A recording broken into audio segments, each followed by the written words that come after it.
같이 말씀 보겠습니다. 이 복된 시간이 주시는 하나님의 말씀은 열왕기상 18장 1절부터 6절까지 말씀입니다. 열왕기상 18장 1절에서 6절까지의 말씀입니다.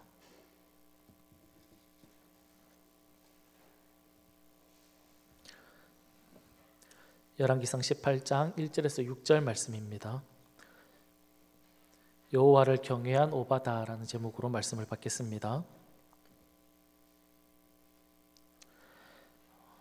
한 절씩 교독하겠습니다. 많은 날이 지나고 제3년에 여호와의 말씀이 엘리야에게 임하여 이르시되 너는 가서 아합에게 보이라. 내가 비를 지면에 내리리라. 엘리야가 아합에게 보이려고 가니 그때에 사마리아의 기근이 심하였더라. 아합이 왕궁 맡은 자 오바다를 불렀으니 이 오바다는 여호와를 지극히 경외하는 자라. 이세벨이 여호와의 선지자들을 멸할 때에 오바다가 선지자 100명을 가지고 50명씩 굴에 숨기고 떡과 물을 먹였더라. 아합이 오바다에게 이르되 이 땅의 모든 물 근원과 모든 데로 가자. 혹시 꼴을 얻으리라. 그리하면 말과 노새를 살리리니 짐승을 다 잃지 않게 되리라 하고 두 사람이 두루 다닐 땅을 나누어 아합은 홀로 이 길로 가고 오바다는 홀로 저 길로 가니라. 아멘. 오늘 우리가 읽은 본문은 북이스라엘이라는 나라를 아합 왕이 다스리고 있었습니다. 그런데 그 땅 가운데 계속되는 가뭄으로 인해서 모든 백성들, 왕뿐만 아니라 모든 백성들이 다 힘들어하는 그런 상황 속에 있었습니다. 아합 왕은 우리가 잘 알고 있는 것처럼 잘 알려진 대로 하나님 보시기에 악한 그런 왕이었습니다. 열왕기상 16장 30절에서 33절까지 보면 그가 하나님 앞에 어떤 사람이었는지를 잘 소개해 주고 있는데요. 좀 길지만 제가 읽어 드리겠습니다. 오므리의 아들 아합이 그의 이전의 모든 사람보다 여호와 보시기에 악을 더욱 행하여 느밧의 아들 여로보암의 죄를 따라 행하는 것을 오히려 가볍게 여기며 시돈 사람의 왕 옛 바알의 딸 이세벨을 아내로 삼고 가서 바알을 섬겨 예배하고 사마리아에 건축한 바알의 신전 안에 바알을 위하여 제단을 쌓으며 또 아세라상을 만들었으니 그는 이전에 이스라엘의 모든 왕보다 심히 이스라엘 하나님 여호와를 노하시게 하였더라. 방금 우리가 읽었던 말씀을 보면 아합이 어떻게 북이스라엘을 다스렸는지 잘 설명해 주고 있습니다. 아합이라는 왕은 이전에 하나님 앞에서 섬겼던 악한 왕들보다 더 악을 행했던 왕이다라고 그렇게 설명을 하고 있습니다. 또 그의 아내가 이세벨이라는 사실도 밝히고 있는데 이 이세벨의 아버지는 시돈의 왕이고 그의 이름은 옛 바알이라고 소개하고 있습니다. 역사 기록에 보면 원래 시돈의 왕은 펠리스라는 왕이 있었습니다. 그런데 이 펠리스 왕을 살해하고 왕이 된 사람이 바로 옛 바알이었습니다. 그는 원래 바알 아세라를 섬겼던 제사장이었는데 그것에 만족하지 못하고 정치적으로 더 힘을 갖고자 하는 그런 욕심과 욕망이 그에게 있었습니다. 결국 왕을 살해하고 자신이 그 자리에 앉게 된 것입니다. 그래서 역사가들은 그를 야망의 화신이라고 부른다고 합니다. 자신의 마음에 있던 욕심과 욕망을 실제로 자신의 삶에 그대로 실현시켰다 해서 그를 그렇게 부른다고 합니다. 그런 야망의 화신이라고 불리는 아버지가 아합이라는 사람과 자신의 딸을 이렇게 결혼시킨 겁니다. 그런 상황들을 보면 북이스라엘은 경제적으로 어떤 상태였을까요? 열왕기상 16장에 보면 아합의 아버지 오므리가 나라를 어떻게 다스렸는지를 설명해 주고 있는데 성경은 그가 하나님 보시기에 악한 왕이었다라고 그렇게 설명하고 있지만 역사적으로 보면 북이스라엘은 경제적으로 매우 부유하고 힘이 있는 그런 나라였다는 겁니다. 그러니까 시돈의 왕 옛 바알도 그리고 북이스라엘도 서로 결혼을 통해서 자신들의 필요와 유익을 얻을 수 있는 그런 상황 때문에 정략 결혼을 했다는 것입니다. 제가 길게 이 당시의 배경을 설명을 했는데 한마디로 말하면 당시의 북이스라엘의 상황은 하나님의 말씀을 떠나서 계속되는 우상 숭배가 만연한 그런 나라였고, 그렇지만 그의 나라의 삶이 어땠냐면 먹을 것이 없고 가난하고 경제력 때문에 허헉거리면서 살아갔던 것이 아니라 힘이 있고 부유하고 경제력이 있는 그런 나라였다는 겁니다. 바알을 섬기고 있는데, 우상을 섬기는데, 이방신을 섬기는데 번성하고 잘되고 힘있고 잘 사는 그런 나라였다는 겁니다. 그렇다면 왕을 비롯해서 모든 백성들은 어떻게 생각을 했을까요? 자신들이 바알을 섬겼으니까 역시 바알이 우리를 보살펴 주는가 보다 라는 그런 믿음이 그들에게 있었을 것입니다. 그래서 더 열심히 바알을 섬기고 이방 신들을 만들고 그게 우상 숭배를 했겠죠. 그런 이방 신들이 가득하고 우상이 만연한 그곳에 오늘 본문에 보면 전혀 어울리지 않는 인물이 한 사람 등장합니다. 그 사람의 이름이 무엇이냐면 오바댜라는 사람입니다. 오바댜라는 사람이 등장하죠. 오바댜라는 인물을 하나님이 어떤 사람이다라고 소개하고 있냐면 3절에 나오는데, 우리 3절 말씀을 같이 한번 읽어보겠습니다. 다 같이 읽어보겠습니다. 시작. 아합이 왕궁 맡은 자 오바댜를 불렀으니 이 오바댜는 여호와를 지극히 경외하는 자라. 아멘. 오바댜를 향해서 하나님은 어떻게 평가를 하고 있습니까? 여호와 하나님을 경외하는데 어떻게 경외했다고요? 지극히 경외했던 자다, 그렇게 소개하고 있다는 겁니다.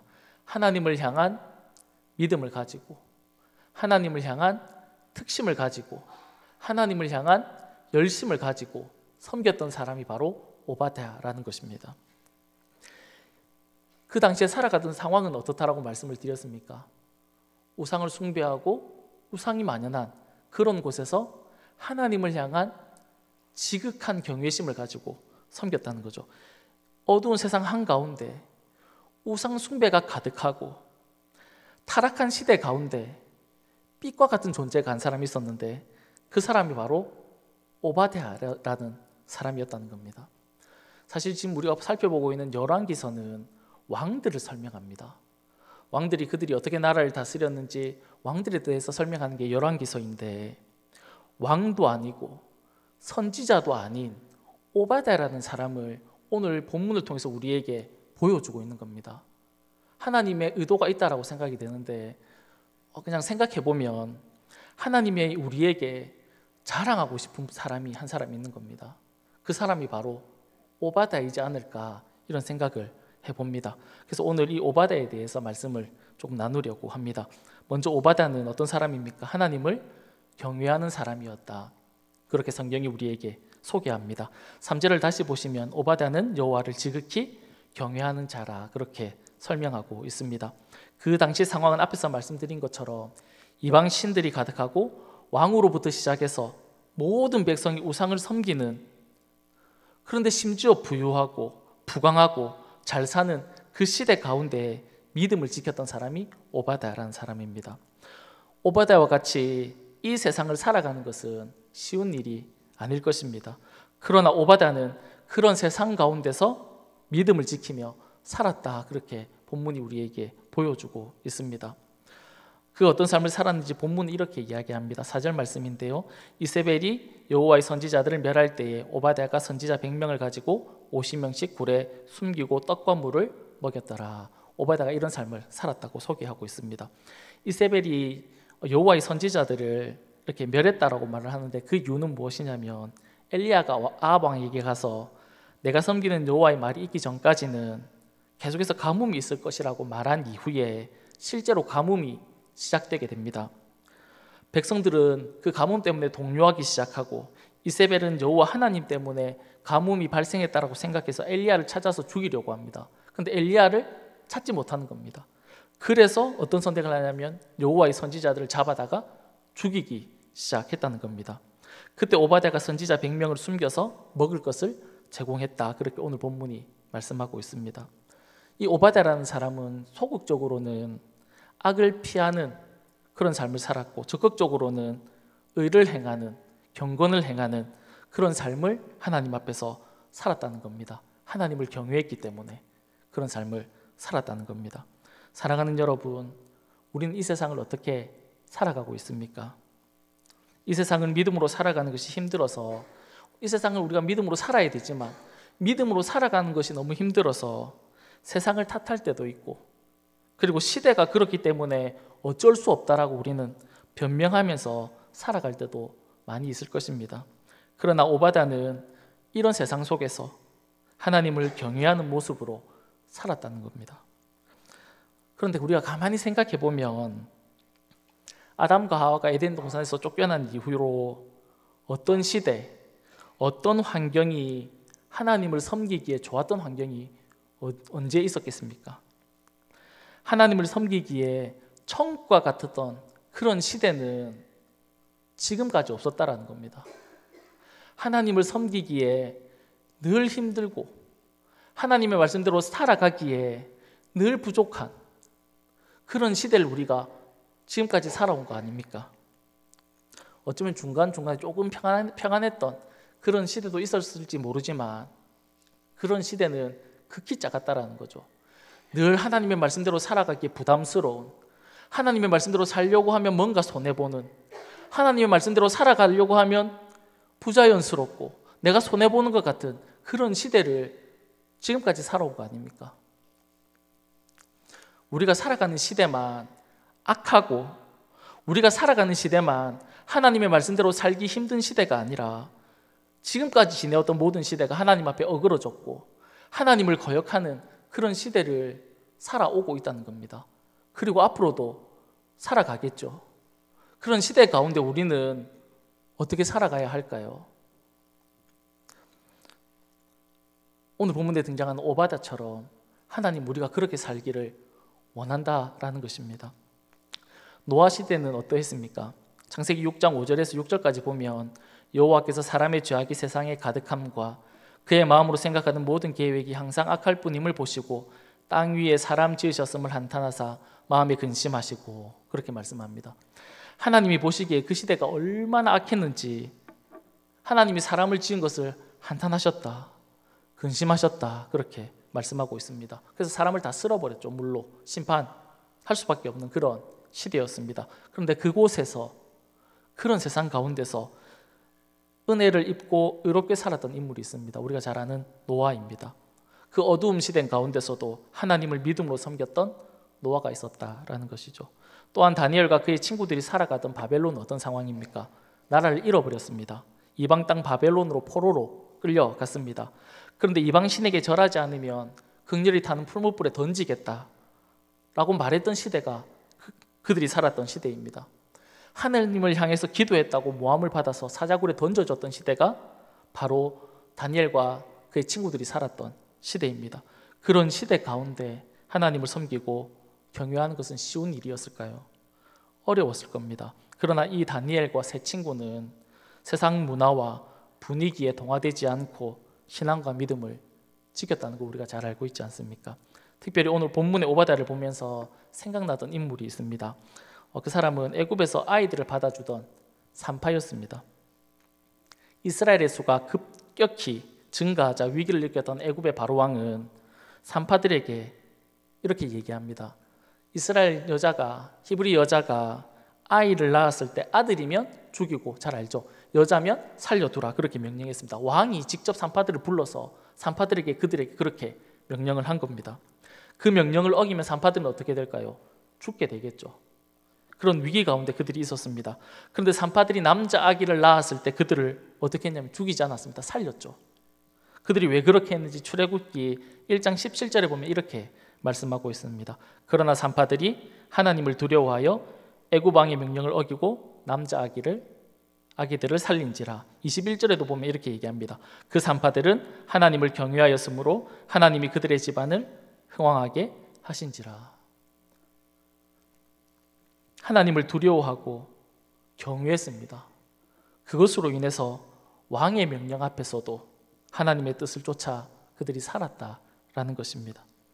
사랑하는 여러분, 성경에 이렇게 어려운 시대 상황 속에서도 하나님을 섬겼던 인물들을 우리에게 소개해 주는 이유는 무엇일까요? 그것은 우리의 기를 죽이려고 그러는 것도 아니고 우리를 탓하기 위해서 그런 것도 아닙니다. 너는 왜 그렇게 못 살아? 이렇게 혼내기 위해서 기록하고 있는 것이 아닙니다. 우리가 어떤 모습으로 살아야 하는지, 우리의 신앙의 모델이 어떤 모습인지를 보여주고 있다라는 것이죠. 너희들이 살아가는 시대가 마치 노아 홍수 때와 같이 그런 악한 시대라고 할지라도, 너희들이 살아가는 시대가 다니엘과 세 친구가 살아가던 그런 시대라고 할지라도, 산파들이 당했던 그런 위기가 온다고 할지라도 너희들은 믿음으로 하나님을 경외함으로 살아가야 될 것을 우리에게 말씀하고 있다라는 것입니다. 히브리서 11장에 보면 이런 믿음의 사람들, 믿음으로 살고 믿음으로 죽었던 믿음의 사람들을 우리에게 쭉 소개해주고 있지 않습니까? 오바댜가 살고 있던 시대가 바로 이런 믿음으로 살아가기에 최악의 시대였고, 우상 숭배자들이 득실거리는 그런 시대 속에서 하나님을 경외했던 인물이 바로 오늘 본문의 오바댜라는 인물입니다. 사랑하는 여러분, 오바댜가 살아갔던 때와 같이 지금도 믿음으로 살기 참 힘들고, 그리고 어려운 시대 속에서 우리가 살아가고 있지 않습니까? 지금은 비록 칼과 무력은 아니지만 세상의 문화, 세상의 어떤 유익, 세상에서 누릴 수 있는 어떤 유혹 속에서 우리가 살아가고 있습니다. 이런 세상 속에서 믿음의 빛을 발하고 오바댜 같이 하나님을 경외함으로 살아가는 저와 여러분이 다 될 수 있었으면 너무 좋겠습니다. 두 번째로, 오바댜는 자신의 성공을 누림의 기회가 아니라 섬김의 기회로 삼았던 인물입니다. 오바댜는 자신이 가지고 있는 것, 지금 자신이 누리고 있는 것을 자신 혼자 독차지하는 사람이 아니라 다른 사람을 섬기는 자로 살았던 사람이 바로 오바댜라는 인물입니다. 4절 말씀인데요, 4절 말씀 우리 다 같이 한번 읽었으면 좋겠습니다. 시작. 이세벨이 여호와의 선지자들을 멸할 때에 오바댜가 선지자 100명을 가지고 50명씩 굴에 숨기고 떡과 물을 먹였더라. 아멘. 오바댜는 그 당시 왕궁을 맡아 관리하는 고위 공무원이었습니다. 자신의 위치에서 편하게 살 수 있고 얼마든지 즐기면서 살아갈 수 있는 인물입니다.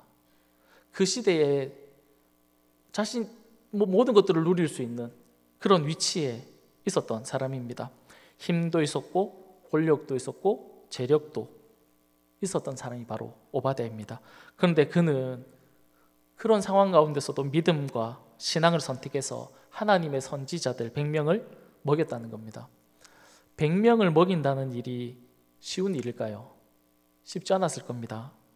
더군다나 하루 이틀 이 100명을 먹인 것도 아니고 한 달, 두 달도 아니고 1년, 2년도 아니고 3년이 넘는 시간 동안 그들을 숨겨주고 그들을 먹인다는 것은 보통 힘든 일이 아니었을 겁니다. 마음적으로도 심적으로도 힘들지만 물질적으로도 쉽지 않았을 것입니다. 그러나 오바댜는 자신이 가지고 있는 것을 가지고 하나님의 선지자들을 섬겼다라는 것을 우리에게 보여줍니다. 솔직히 오바댜는 자신이 가지고 있는 것 누려도 누가 뭐라 하겠습니까? 자신의 것으로 호의호식하면서 살아갈 수 있었던 인물입니다. 그러나 자신에게 주어진 것을 도움이 필요한 사람, 마땅히 도와줘야 할 사람들을 그들과 함께 나누고 섬겼다라는 것입니다. 사랑하는 여러분, 예수님께서도 이 세상에 오셨는데 그 이유를 성경은 이렇게 이야기합니다. 마태복음 20장 28절 말씀 우리 다 같이 한번 읽었으면 좋겠습니다. 시작. 인자가 온 것은 섬김을 받으려 함이 아니라 도리어 섬기려 하고 자기 목숨을 많은 사람의 대속물로 주려 함이라. 예수님께서 이 세상에 오신 이유를 무엇 때문이다라고 말씀하고 있습니까? 섬기기 위해서 오셨다, 그렇게 말씀하고 있다는 겁니다. 사랑하는 여러분, 성도의 삶은 마땅히 섬김이 있어야 하는 삶입니다. 나에게 주어졌다고, 나에게 허락되어졌다고, 내가 가지고 있다고 나만 움켜쥐고 사는 것이 아니라 그것을 손을 펴서 다른 사람들을 향해서 이렇게 베푸는, 다른 사람들과 나누는 그런 삶을 하나님이 우리에게 원하신다라는 것입니다. 마지막으로 마틴 루터 킹 목사님의 유언을 읽어드리고 말씀을 마치려고 합니다. 내가 이 세상을 하직한다면 나는 당신들에게 다음과 같은 유언을 남기고 싶습니다. 내가 이 세상을 떠난다면 거창한 장례식을 삼가해 주십시오. 그리고 긴 찬사도 삼가해 주시오. 또 내가 노벨 수상자라는 것도 말하지 말아 주시오. 나의 학벌도, 그것들은 그렇게 중요하지 않습니다. 내가 바라는 것은 마틴 루터 킹은 다른 사람을 위해 살다가 갔다고 말하여 주는 것입니다. 나는 가난한 사람들에게 빵을 주기 위해, 헐벗은 사람들에게 옷을 위해 살다가 갔다고 말해 주시오.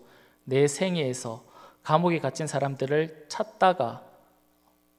찾아갔다고, 무사람을 섬기고 사랑하다가 갔다고 말해 주기를 나는 바랄 뿐입니다. 마틴 루터 킹이 남겼던 유언이라고 합니다. 마틴 루터 킹은 자신의 어떤 것들, 그런 것보다 내가 다른 사람을 사랑하고 다른 사람들을 위해서 섬겼던 사람인 것을 사람으로 기억되기를 바란다라고 그렇게 유언을 남긴 것입니다. 사랑하는 여러분, 우리도 하나님의 사람이지 않습니까? 하나님을 나의 아버지로, 나의 구주로 믿으면서 살아가고 있지 않습니까? 어떤 삶을 살아가기를 원하십니까? 오늘 본문에 등장하는 오바댜와 같이 무엇보다도 하나님을 경외하는, 그 하나님을 섬기는 그런 우리의 모습이 되었으면 좋겠고, 또한 우리가 가지고 있는 것으로 나를 위해서만 살아가는 인물이 아니라 다른 사람들을 위해서, 도움이 필요한 사람들을 위해서 그렇게 손 내밀 수 있는 그런 삶을 살아갈 수 있기를 간절히 소망합니다. 그런 오바댜를 하나님이 보시면서 얼마나 기뻐하셨겠습니까? 우리가 그런 삶을 살아갈 때 세상 사람들은 잘 모를 수 있습니다. 그러나 하나님이 인정하시고 기뻐하시는 삶이 될 것이라고 생각됩니다. 우리가 오바댜 같은 그런 삶을 살아갈 수 있는 저와 여러분 다 될 수 있기를 간절히 소망합니다. 기도하도록 하겠습니다. 좋으신 하나님 아버지, 감사합니다. 오늘도 하나님 아버지 앞에 나와서 예배하게 하심을 감사합니다.